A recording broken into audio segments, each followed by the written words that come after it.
Everybody, welcome to CITA seminars. It's my pleasure to introduce Xiaohan, who's going to talk to us about the intergalactic medium at reionization epoch, the circumgalactic medium at present day, which are topics that she has been working on for her PhD at Harvard, where she graduated in 2022. So she's a new postdoc at CITA. Our current office is 1312, if you want to talk to her. And in 2 weeks, she's moving to the 14th floor. And so you can interrupt her during her talk if you have any questions, but the talk is going to be in 2 parts. So if you want to ask questions on the first part, it's good to do it at the end of the first part before the second part starts. With that, I let you start. Sure. I'm trying to get rid of the bar here, but then I don't think it works. Maybe I'll try again.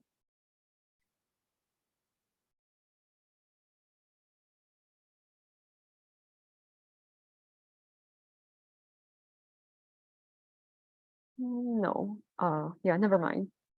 It doesn't really interfere with the plus, I think.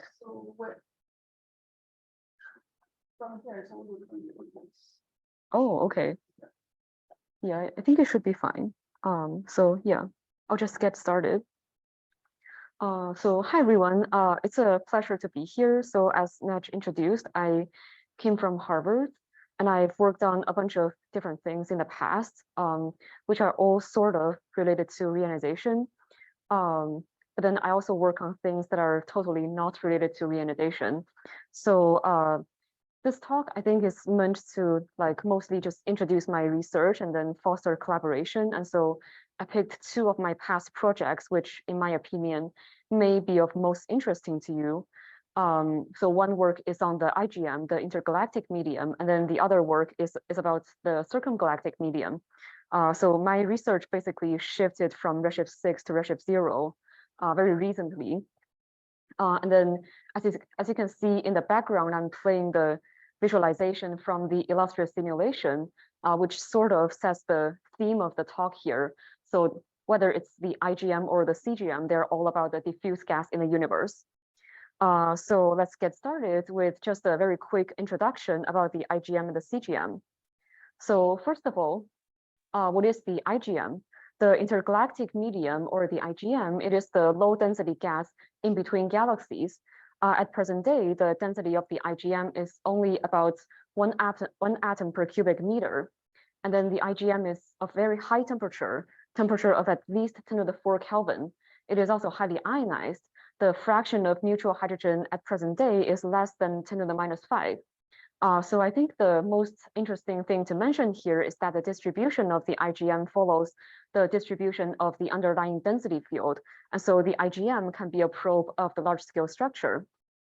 So to illustrate this idea further, let's take a look at the visualization here. So this is showing simulations of different dark matter models. On the left, this is a cold dark matter simulation. And on the right, this is a fuzzy dark matter simulation. So immediately, as you can see, the fuzzy dark matter simulation, it produces less small scale structure in the matter density field. And so if you want to look at this through observations of the IGM, you basically look at what we call the Lyman alpha forest, which is the Lyman alpha absorption due to the intergalactic medium. So here, these solid lines, they show mock Lyman alpha forest created from these simulations. And so the less small scale structure in the fuzzy dark matter simulation is sort of reflected in the Lyman alpha forest observations. So we'll cover more about the Lyman alpha forest later in this talk. But now I want to introduce a little bit about the CGM first. So now let's zoom into this large scale region and then really look at the gas around the galaxies. So the CGM, or the circumgalactic medium, this is the diffuse gas outside the interstellar medium and then inside about 1 or 2 or 3 viral radius. So the physics about the CGM is all about the gas inflow and the gas outflow. The basic picture is the gas from the IgM will pass through the CGM and then gets accreted onto the galaxies, which eventually cool down and form into stars. And then after the star formation, there is going to be star formation feedback, which produce gas outflow. And so you see this kind of a inflow outflow picture of the CGM, which is sort of very similar to what's happening in the atmosphere of the Earth. So the basic properties of the CGM is shaped by the galaxy formation models, and therefore the CGM can be a powerful probe of galaxy formation models. So to illustrate this thing further, let's take a look at the visualization here. So this is comparing the illustrious simulation in the top panels to the illustrious TNG simulations in the bottom panels. The basic difference from illustrious to TNG is the prescription for the feedback, especially AGN feedback. And so as you can see, on the right-hand side here, this is the stellar column density.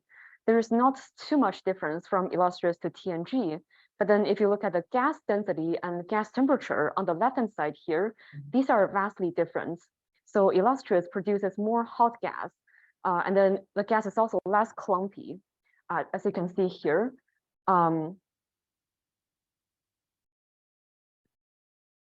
Regions around these galaxies, you'll expect to see differences in the properties of the CGM. And so that's why I say the CGM can be a probe of galaxy formation models.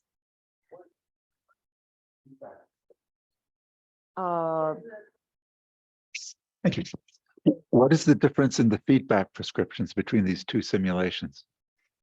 Yeah, so that's a good question. I think Rainer knows more about it, and I don't know the exact details of the implementation, but I think illustrious is better at expelling the gas.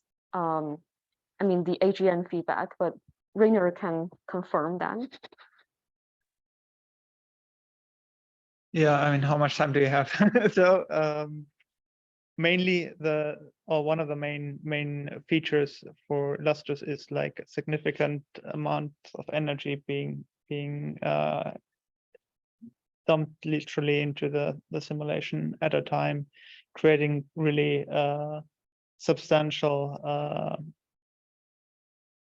shocks and driving gas out of halos, and especially like massive halos, but not yet galaxy clusters.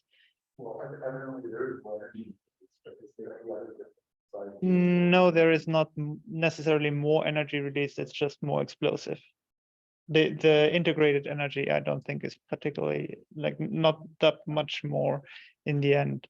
The other thing is that the illustrious TNG injection itself is in form of kinetic feedback, but this dissipates also rather quickly via shocks.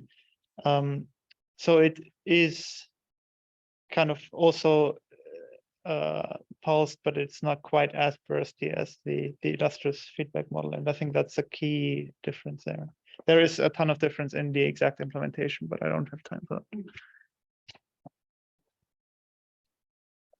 Okay, so after all these introductory slides, here's my storyline of this talk. So this talk is going to be divided into two parts. The first part is going to be about constraining patchy reionization using the laminar forest observations. And then the second part of the talk, I'm going to present a very recent paper I put on arXiv, which is a measurement of the CGM of very nearby halos using CHIME FRBs. So I'll pause in between to take questions in case people forget about the first part of the talk. So let's get started into the first parts, constraining patchy reionization and using the laminar forests. Okay, so first of all, I think people here all know about reionization. So this is just a very quick recap. So the epoch of reionization is the era when the ionizing radiation from the first stars and galaxies reionize the intergalactic medium, turning it from being cold and neutral to the hot and highly ionized state that we see today. So the reionization epoch occurred when the universe is like hundreds of million years old. So we think the first stars formed at around redshift 20 to 30-ish, but then the bulk of reionization occurred when starting from redshift about 12 to 15-ish, and then ended at around redshift 5 to 6. So we still know very little about reionization because the only direct way to image reionization is through 21 centimeter observations, but then we have very, very little data about 21 centimeter. So most of the constraints on reionization actually come from the CMB observations and also the lamina forest observations that I'm going to talk about later in this talk. And then this movie is created from a simulation I ran a few years back. So on the left, this is showing the neutral hydrogen fraction. On the right, this is showing the IgM temperature. So I'm going to play this movie. So here, the redder the color is, the more neutral the gas is. And then in the temperature map, the lighter the color is, the higher the IgM temperature is. So I think one thing I want to mention here is this movie is going to play again. You can see what we call the ionized bubbles. So the basic idea is that the ionized regions, they have to be created around the galaxies, and then they propagate outwards. So this is what we call the propagation of the ionized bubbles. So the result of that is what we call patchy reionization, which basically means that different regions of the universe are ionized at different times. For instance, this is ionized first, and then this region is ionized last. So an important thing about patchy reionization is that it is going to leave behind it order unity temperature fluctuations after reionization. So to see why there is order unity temperature fluctuations, let's take a look at the plot on the right here. So this is showing the mean temperature of the IgM as a function of redshift. Let's imagine that a patch in the universe is suddenly ionized, let's say at redshift 9. Then the IgM temperature will be heated up to, for instance, 25,000 Kelvin. After the photoheating, the gas is going to cool down, mainly due to Hubble expansion and Compton cooling off of the CMB. So this creates this blue line, which is what we call as the IgM thermal history. And now let's imagine that another patch is ionized, I'd say at redshift 6.5. So then it has a thermal history that looks like this line. So then we can imagine when reionization ends, let's say redshift 5 to 6-ish, then we see this order unity temperature fluctuation after reionization. So this is kind of a pretty large effect, and there may be imprints on observables that we can look for to detect this order unity temperature fluctuation. So the observable that we choose to look at is the lamina forest. So the lamina forest is the 1216 angstrom lamina absorption along the line of sight due to the neutral hydrogen atoms. So this is a very simple toy model showing how the forest comes into being. So here's a source of light, which is a quasar in our case. As the light from the quasar travels through the intergalactic medium to us, it encounters several of these gas clouds in between the source and us. So when the light hits each of the gas clouds, the neutral hydrogen atoms inside the gas cloud will absorb the lamina photon that they see, corresponding to their redshift, and therefore leave a lamina absorption line in the quasar continuum. And so each of these gas clouds will leave their own distinct lamina absorption line in the quasar flux. And so this is a very simplified version of the lamina forest. And then in reality, you don't really see these distinct gas clouds. What you actually see is a continuously fluctuating intergalactic medium. And so you really see like a forest of absorption lines rather than like distinct individual lines. So the forest has been a very powerful probe of reionization. The basic reason for that is the forest is very easy to saturate because the cross-section between lamina photon and neutral hydrogen interaction is really high. So the fact that you see this lamina forest basically tells you that the neutral hydrogen fraction of the IgM should be smaller than about 10⁻⁴. So this really puts a lower limit on the endpoint of reionization. So currently we think that the endpoint of reionization based on these Lyapunov forced observations should be around 5.5 or 5.3-ish. But then we certainly want to go beyond just this endpoint of reionization constraints using these Lyapunov forced observations. So the quantity that we care about here is the temperature fluctuations. And then the sort of observable related to that is the power spectrum of the Lyapunov forced flux. So here I'm going to show you a movie of how the IgM temperature changes the shape of the flux power spectrum of the forest. So here in the top panel, this is the mock Lyapunov forest observation created from a simulation. And then the bottom panel is what we call the power spectrum of the Lyapunov forest flux. So this is basically taking the Fourier transform of the top panel and then squaring the Fourier coefficients. So that's why we call it the power spectrum of absorption. So I'm going to play this movie now, which changes the IgM temperature. So as you can see, when the IgM temperature is higher, there is less small scale structure in the Lyapunov forest in the top panel. The reason is because of the thermal broadening of the absorption lines when the temperature is higher. And also the amount of neutral hydrogen is lower because there's the temperature to the minus 0.7 dependence on the neutral hydrogen fraction, which comes from the temperature dependence of the recombination rates. And so all these contribute to less small scale structure in the forest when the temperature is high. And then when there is less small scale structure, you see also less small scale power. So here, less small scales means small scales means lower k, so that's why it's on the right-hand side of the power spectrum. And so the power spectrum of the Lyapunov forest flux has been a very useful probe of the IgM temperature. But then here our question is, what of the flux power spectrum when there is order unity temperature fluctuations due to patchy ionization?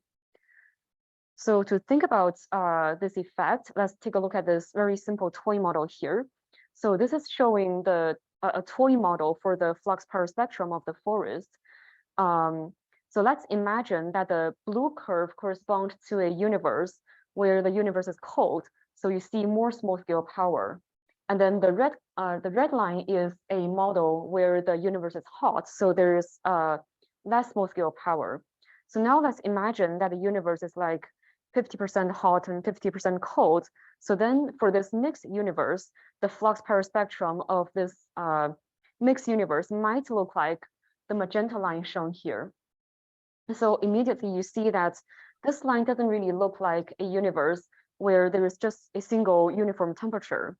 And so this might be a bad news for people doing IgM temperature measurements, because when they measure the IgM temperature, they just assume that reionization is uniform. So they ionize the entire simulation box using a single reionization redshift and then let the gas cool down.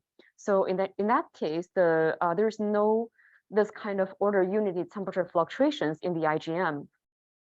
So when if temperature fluctuations really bias the small scale shape of the flux power spectrum, then these IgM temperature measurements of those previous works might be biased.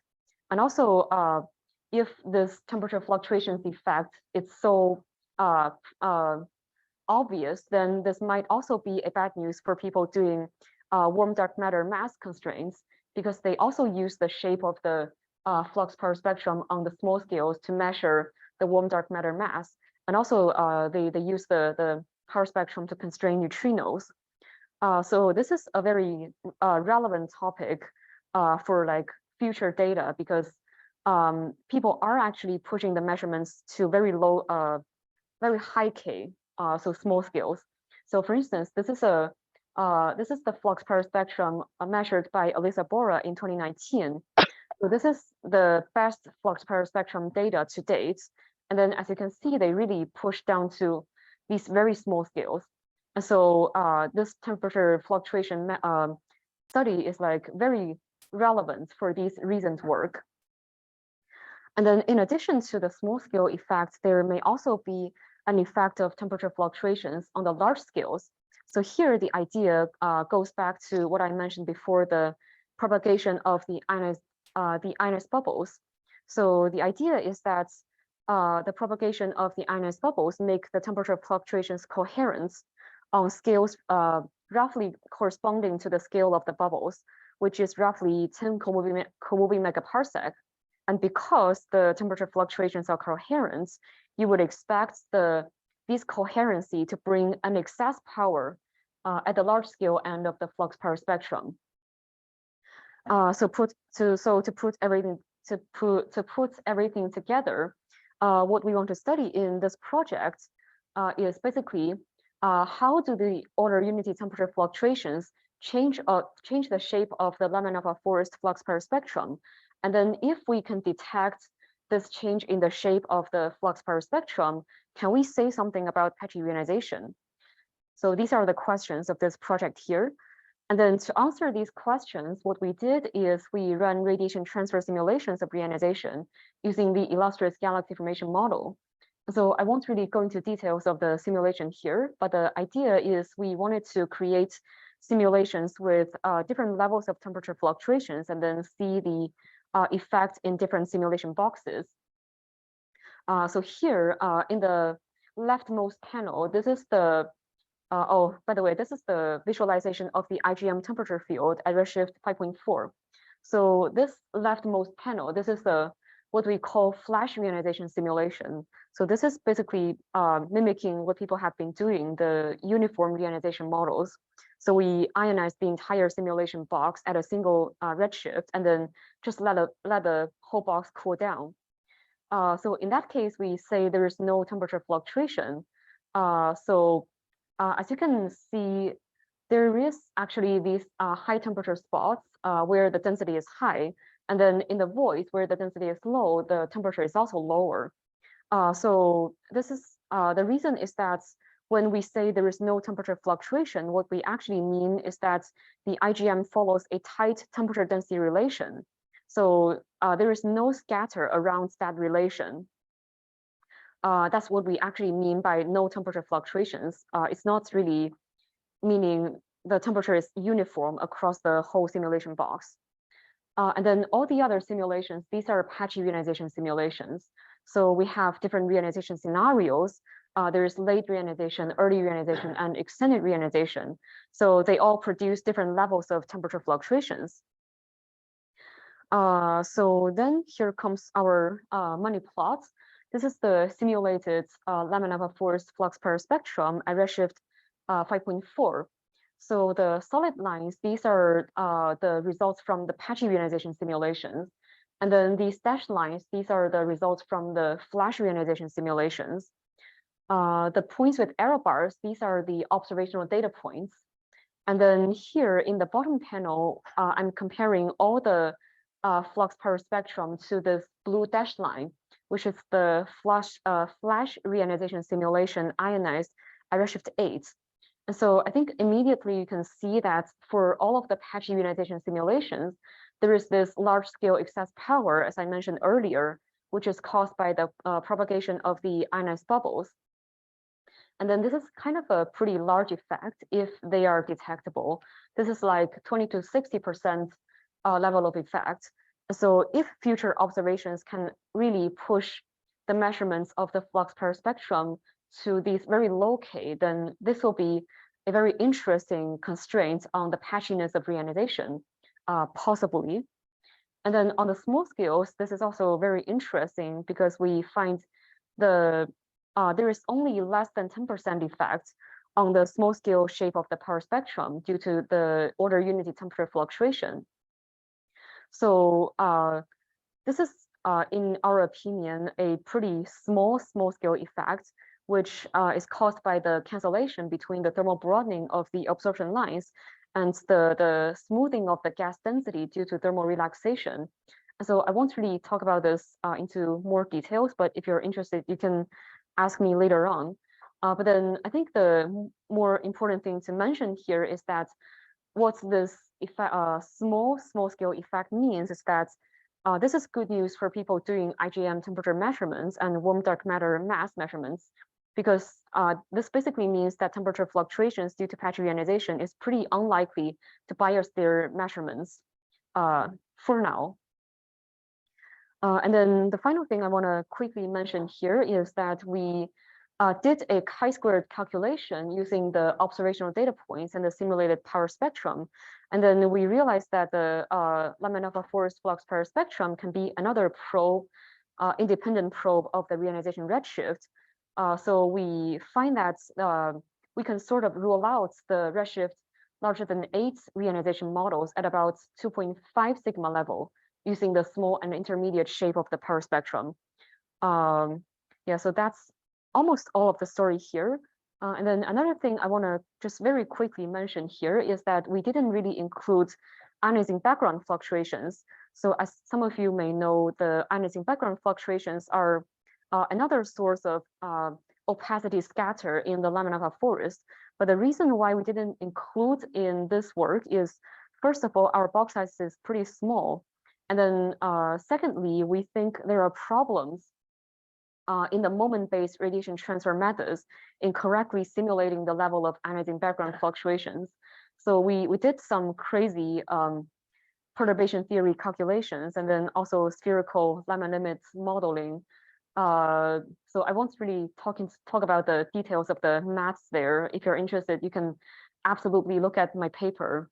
But then we sort of proved our idea that the moment-based radiation transfer methods, they underpredict the correct level of ionizing background fluctuations.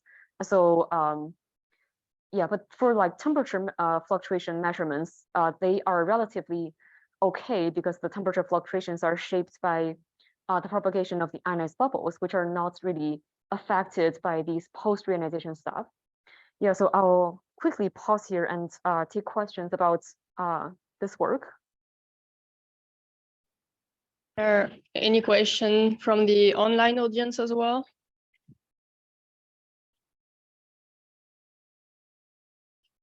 Wait, quickly, does it matter how you distribute your ionizing sources with respect to the mass? I mean, do you have any freedom in that? Oh, for us, we didn't.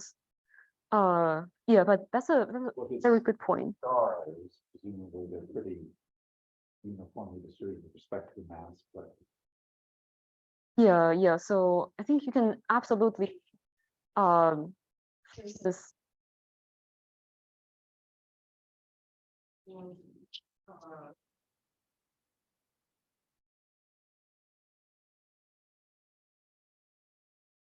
I can see a question from Huan Xin.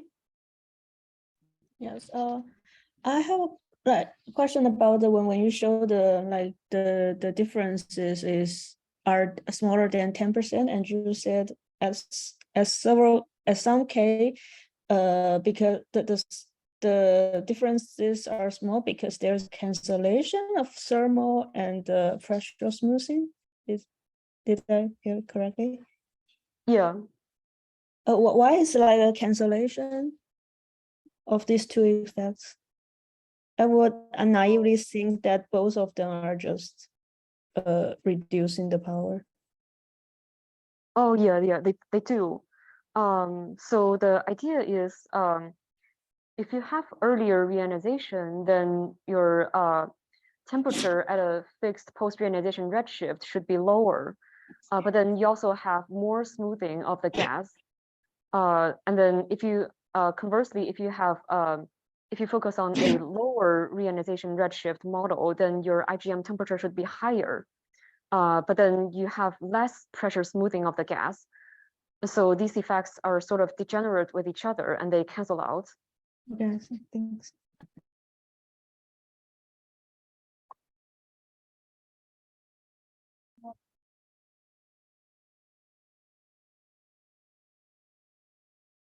Okay, I think we can move on the circumgalactic medium. Okay. Yeah, so yeah, let's switch gears and talk about the CGM. So this is a very recent paper I put on arXiv. Yeah, so this is very related to the Connor and Ravi paper that came out earlier, but then we redid their analysis and we think they had some problems in their work. So we changed our methodology and also we expanded our sample. I'll talk a little bit more about why their work is kind of problematic later in this talk. But again, if you're interested, you can absolutely look up the archive number here. So just a very quick recap of why we care about the CGM. So as I mentioned earlier, the CGM can be a very powerful probe of galaxy formation models. So here, this is showing Illustris versus Illustris TNG again. This is showing the visualization of the IGM, the gas temperature field in these simulations. So as we mentioned earlier, the feedback prescriptions in these simulations are different, and then Illustris is better at expelling gas out of the galaxies. So as you can see, as time goes on, the temperature of the diffuse gas in the universe is higher in Illustris, and then it also pushes the gas further out of the halos. So eventually, at redshift 0, if you zoom in to like one of the galaxies, you'll see pretty different distributions of the CGM gas around individual halos, possibly. And so to further look into this, here I'm showing different models of the CGM. So this is not really comparing Illustris to TNG, but this is really comparing like a bunch of different models. So this is the electron number density of the CGM as a function of radius. This is plotted for a Milky Way size halo. And then all these different lines, these are making different assumptions about the CGM distribution. And so as you can see, based on your different assumptions of the CGM physics, you can really expect to see pretty large differences in the CGM density profile. And so we really think that a CGM distribution can sort of help you distinguish galaxy formation models. So in addition to distinguishing galaxy formation models, the CGM can also be a very interesting probe for the missing baryon problem. So what the missing baryon problem says is that about 30 to 40% of the baryons in the universe have not been detected yet. So what we currently know is that the stars and the interstellar medium in galaxies constitute of about 7% of the total baryon budget that we expect to see in the universe. And then there is about 4% of the total baryons detected in the intra-cluster medium, and also some percent in the cold gas. And also there is gas detected in the lamina alpha, and then this warm hot intergalactic medium detected using lamina alpha and O4. So you also see this CGM thing. So I think what this means is that these are the gas detected using metal absorption lines. But then there is this like 30 to 40% of the things that are not detected. So this is very likely what we call the warm hot gas, which has temperatures of about 10 to the 5 to 10 to the 7 Kelvin. So this gas is very possibly in the CGM, but these are pretty difficult to detect because the gas is so diffuse. So they may be hidden in the CGM. And so if we can measure the CGM distribution, then this might help us resolve the missing baryon problem. So the traditional way of studying the CGM is to use the metal absorption lines in the quasar spectrum. So here's a simple toy model that shows how this works. When you look at a background quasar, and if the sightline passes through an intervening CGM, then the metals in the CGM will leave their absorption lines in the quasar spectrum. So you can use these metal absorption lines to trace the CGM properties. So for instance, there's magnesium 2, O4, C2, etc. All of these absorption lines, each of them trace a different phase of the CGM. So for instance, magnesium 2, I think it traces slightly cooler gas, and then O4 traces hotter gas. But the problem with these absorption line studies is that, first of all, they rely on assumptions about the metal enrichment in the CGM. And then secondly, the CGM is multi-phase, which basically means that the cool gas and the hot gas, they coexist in pressure equilibrium. So this is something that is very hard to model, but all of these absorption line studies, they just calculate the column density of the absorbers using the absorption lines without really taking into account that the gas is multi-phase.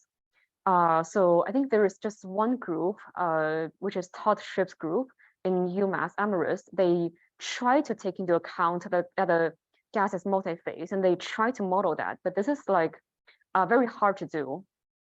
So even though this is like very traditional method of probing the CGM, I think this method is like kind of limited in constraining the CGM. And then in addition to absorption line studies, there is also the X-ray and Sonia-Obsadovich effect observations, which is, in my opinion, is very interesting. But then I'm not going to talk about these things further in this talk, but instead I'm going to talk about how we can probe the CGM with fast radial bursts. So I believe people here are very familiar with FRBs, but then just a very quick introduction about FRBs here. So FRBs, as the name says, these are bright transient radial pulses. The pulse duration is about typically up to a few milliseconds, and they're of unknown origin. Maybe they're from neutron star mergers, maybe they're from magnetars or even aliens, which is Avi Loeb's favorite because I came from the CFA. And then these FRBs, the consensus that they are mostly extragalactic, but I think there is one FRB that came from the Milky Way, confirmed by Chime. So here, the important thing to mention in this talk is the plasma dispersion. So the idea is sort of illustrated by the plot on the right here. So basically, when a radial wave travels through a plasma, different frequencies of the radial wave gets a different amount of time delay of arrival. So the delay time is proportional to the frequency to the minus 2 times the electron density integrated along the line of sight. So this electron density integrated along the line of sight, this is what we call the dispersion measure, or the DM. And this is the quantity that we want to look at when we measure the CGM using these FRBs. So since the DM is the integral along the entire line of sight, they receive contribution from different components of the gas. So we can break it up into like different parts. So let's take a look at the simple model here. There's the FRB host galaxy, and then there is an intervening CGM along this line of sight, and then the line of sight finally reaches the Milky Way. So we can break the components of the total DM into basically 4 parts. The first part is this DM from host. So the gas from the host galaxy will contribute to the total DM. And then the second part is the contribution from the IGM. And then there's contribution from the gas in the CGM of this intervening galaxy. And then finally, there's the contribution from the Milky Way, including the Milky Way halo and also the Milky Way ISM. So when we talk about constraining the CGM using FRBs, we are basically talking about this DM CGM term from this intervening galaxy. So the problem with constraining this DM CGM term comes from the uncertainties in all the other 3 components. So for this DM host, this is largely unknown because the DM host really depends on where the FRB originates from, whether it's from like a globular cluster or is it from a spiral arm, then your expected DM will be pretty different. So the DM host can really be from a few tens to a few hundreds of PC per cubic centimeter. And then for this DM IGM term, you can estimate it if the FRB is localized to a host galaxy. And so you know the redshift of this host galaxy. So what you do is then to integrate along the line of sight the mean electron number density DM IGM. But then there's a lot of scatter around that mean DM IGM. And then the scatter is like quite large. So for the DM from the Milky Way, you can again estimate it based on models. But again, you can get a lot of scatter around your expectation. So the way that, oh yes. Quick question.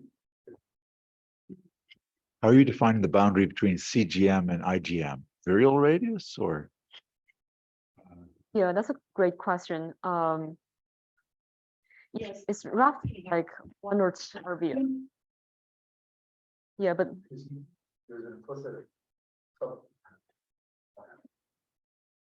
there's an implicit assumption in your script that the CGM has metal lines associated with it, but the IGM doesn't.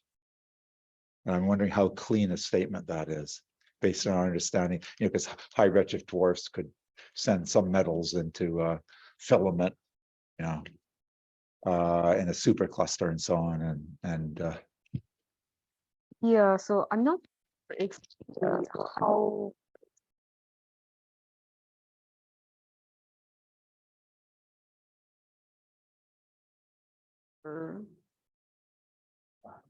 Yeah, it's, I think it's very implicit.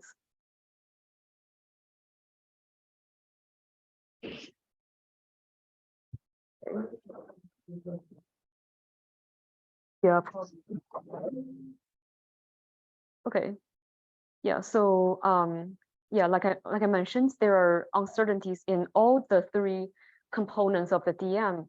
So the way that we get rid of all these scatter or all these uncertainties is by stacking. So what that means is that you can have one sample of FRBs with CGM intersections, and then you can have another sample of FRBs without CGM intersections. So then you measure the mean DM of these FRBs and then subtract these 2. So you get a very simple estimator of this DM CGM. So the idea here is that by taking the sample mean, you're kind of like averaging out all these uncertainties due to the uncertainties in these 3 terms. So previously, the theorists, they estimated that if you have of order 100 FRBs, then you can measure or detect the CGM of these intervening halos at a statistically significant level, and then put interesting constraints on the CGM distribution. But then they assume that the FRBs are localized. So this is a very important assumption because for CHIME FRBs, the FRBs are not localized. So now let's talk about CHIME, which is the data set that I use in my work. So CHIME released its first catalog of FRBs a couple of years back. There's a small number of FRBs in the first data release, only 500 in total, and they're not localized. So the typical localization error is about 0.2 degrees, which is a very large number. But the idea here in my work is that the CGM of very nearby halos, they can be even larger on the sky. And so you can select the FRBs that pass through these nearby halos. So here by nearby, I mean within roughly 100 megaparsec. So then this is basically showing our data selection process. This is the sky plane. And then these dots, they are the FRBs with the colors indicating their DM values. This blocked here. So the DM can actually go into like 3,000, but I'm capping at 1,000 here. So what we did is that around each galaxy, where the galaxy center is shown by the crosses here, we draw circles corresponding to some impact parameter threshold, and then select the FRBs that fall within these circles. So that's how we selected the FRBs that intersect these foreground galaxies. So a bit more details about how we actually do the data selection. We used the gravitational wave galaxy catalog, which is kind of complete within 100 megaparsec. And then we used the halos corresponding to 10^11 to 13 solar masses at smaller than 80 megaparsec. So the reason why we chose 80 megaparsec is that this is roughly the size where one RVR corresponds roughly to the typical localization error of CHIME. So it doesn't really make sense for us to go even beyond 80 megaparsec. And then we looked for FRBs that intersect these halos at within 1 to 2 RVR. So we get about 60 FRBs that intersect these nearby halos at about 1 RVR. So then we can do the exercise of calculating the DM from the intervening CGM. So as I mentioned earlier, the simple estimator of this DM CGM term is you calculate the sample mean DM of the FRBs with halo intersections, and then minus the mean DM of the FRBs without intersections.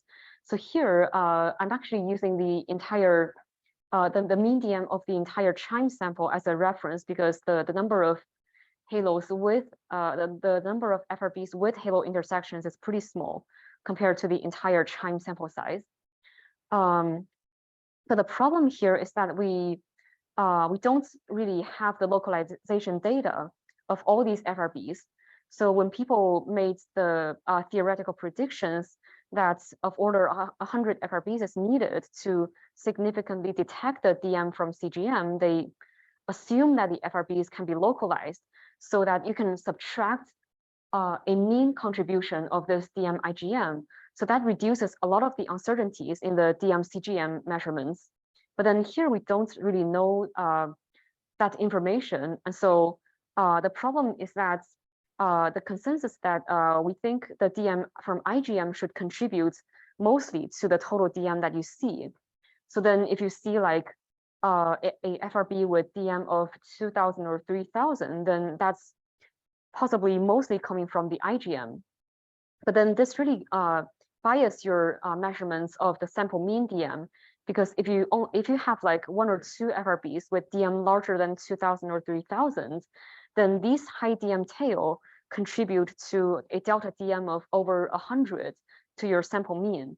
And then a DM of 100 is comparable to the DM excess of like Milky Way size halos. So then your sample mean DM is really biased high. So this is the problem of this Corner and Ravi paper that came out earlier, because they have like 2 FRBs with really high DM tail. And so this is showing the DM histogram of CHIME, and then you really see in this black solid line, there's this high DM tail here. So what we do to get this get rid of this high DM tail is that we downweight the high DM FRBs. So we used a weighting function that looked like the red line here. So this is almost like a high DM cutoff in our case. And then instead of the unweighted sample mean, what we did is we calculated the weighted mean to estimate the DM from the intervening CGM. So finally, this is our money plot. This is showing the DM from the intervening CGM as a function of the impact parameter normalized to the halo RVR. So the points with error bars, these are the DM from CGM that we measured. And then you see different colors of these dots. The reason is that we included or excluded M31 and M33 because these are like just very large areas on the sky because they're way too close by. So we think they might bias our measurements. And then the lines, these are the model predictions from Ian Williams' paper. So the basic takeaway from this plot is that we find about 1 to 2 sigma detection of the DM from the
Can people hear me? Yes.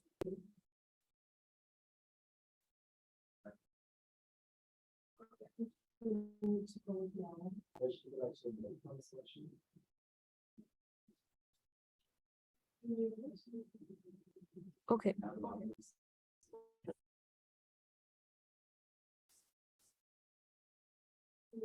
Can people hear us from the room? Yes, we can now. Yeah. Yeah, okay, this is basically the end of the talk. So people can ask questions. They should be able to hear you up here. Oh. View with it, computer as well. Just speak up. Yeah, this is the end of the talk, so people can ask questions.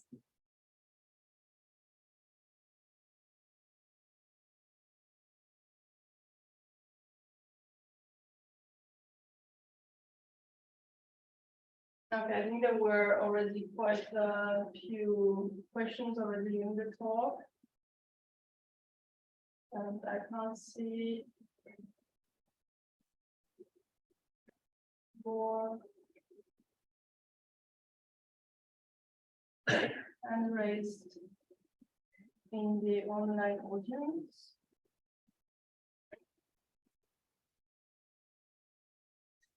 So I think if there are no more questions, we can call it the end of the seminar. So we can thank Xiaohan again